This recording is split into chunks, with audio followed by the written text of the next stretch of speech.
artist, Levi Silerio. He's in the second violin section. Can you, I don't know if you could put, yeah, there his name is in the violins, Levi Silerio. Yeah. You already heard about Abelardo and Molina.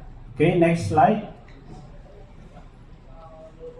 This is another concert featuring the music of Richard Strauss. Richard Strauss has some of the most difficult orchestral works. Here, the orchestra played his Death and Transfiguration. And apparently, Lipay also studied under Richard Strauss.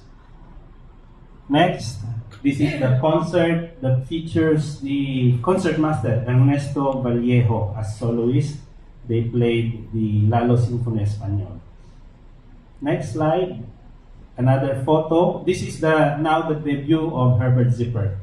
Alexander Lipay died in 1939, and only a few months after, Herbert Zipper came. He's one of those Jews that was accepted by President Quezon during, the Jews, they were driven out of Europe. Nobody wants to accept them, but here in the Philippines, they were welcome, and Herbert Zipper was one of them.